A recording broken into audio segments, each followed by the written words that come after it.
4 जून को काउंटिंग का जिसको सबको इंतज़ार था, दरअसल वो घड़ी आ गई है और इस वक्त मैं मौजूद हूँ हज़ारीबाग लोकसभा क्षेत्र के लिए जो मतगणना केंद्र बनाया गया है बाज़ार समिति, और इस वक्त मैं वहाँ मौजूद हूँ। मैं बता दूँ अपने दर्शकों को कि दरअसल हज़ारीबाग लोकसभा क्षेत्र में 5 विधानसभा क्षेत्र हैं।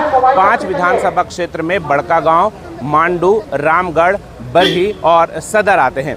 इन 5 विधानसभा क्षेत्र में 2254 बूथ थे और 2254 बूथ में तकरीबन 12.5 लाख वोट पड़े हैं। आज उसकी गिनती होनी है। अब मैं अपने तस्वीरों के माध्यम से दर्शकों को दिखाना चाहूँगा कि दरअसल आप देख सकते हैं कि जो प्रवेश द्वार है वो प्रवेश द्वार में किस तरीके से जो है लोगों का अभी से ही लोग आना शुरू कर दिए हैं। हालांकि ये मैं अगर बता दूं कि सुबह 5:30 बजे से ही यहाँ जो समर्थक थे और जो एजेंट हैं विभिन्न पार्टियों के, वो आने शुरू हो गए थे। और मैं हज़ारीबाग के परिदृश्य में अगर बात करूं तो हज़ारीबाग जो लोकसभा क्षेत्र था वहाँ से तकरीबन वो 17 प्रत्याशी चुनावी मैदान में थे, जिसमें मुख्य जो टक्कर बताई जा रही है वो बीजेपी और कांग्रेस के बीच बताई जा रही है। हालांकि इस बीच जो है एक निर्दलीय प्रत्याशी का भी नाम तेजी से उभर रहा है और वो है संजय मेहता। लेकिन इस वक्त देखना अहम होगा कि जब काउंटिंग शुरू होगी और रुझान आने शुरू हो जाएंगे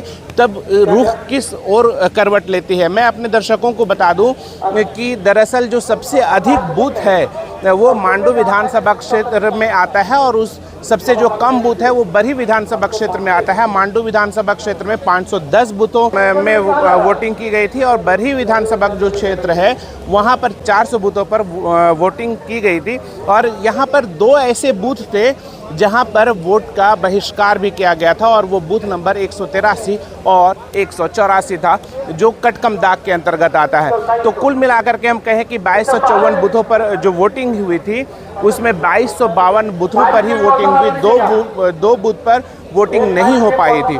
बहरहाल यहाँ पर पूरे जो सुरक्षा के अगर आप देखें तो सुरक्षाकर्मी भी आपको हमारे कैमरे में दिख रहे होंगे। सुरक्षाकर्मी भी पूरे मुस्तैदी से तैनात है। मैं आपको बता दूं कि जो सुरक्षा का लेयर है वो 4 स्तर पर तैयार किया गया है, जिसमें जिला बल के जवान को शामिल किया गया है, जैप के जवान को शामिल किया गया है और अर्धसैनिक बलों के 2 कंपनियों को भी यहाँ पर लगाया गया है। तो कुल मिलाकर के हम कहें तो सुरक्षा के पूरे कड़े इंतज़ाम किए गए हैं।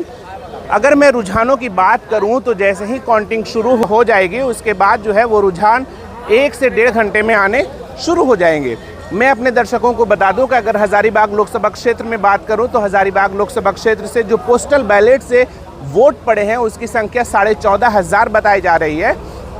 और जो सबसे पहले जो गिनती होगी वो पोस्टल बैलेट पेपर से जो वोटिंग हुई है 14,500 उसके माध्यम उसकी होगी। और इलेक्ट्रॉनिक जो ट्रांसफ़र जो सिस्टम है उसके माध्यम से 3,300 वोट पड़े हैं, तो उस पहले उनकी गिनती होगी। उसके लिए 40 टेबल बनाए गए हैं और उसके बाद फिर विधानसभा वाइज जो है वो लगातार गिनती शुरू हो जाएगी। जो सबसे अधिक राउंड चलेगा वो मांडू विधानसभा क्षेत्र है, वहाँ चलेगा तकरीबन 25 राउंड की वहाँ गिनती होगी।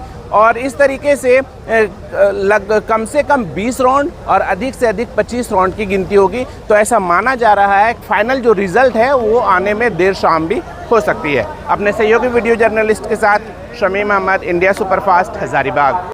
Subscribe now and press the bell icon. Never miss an update.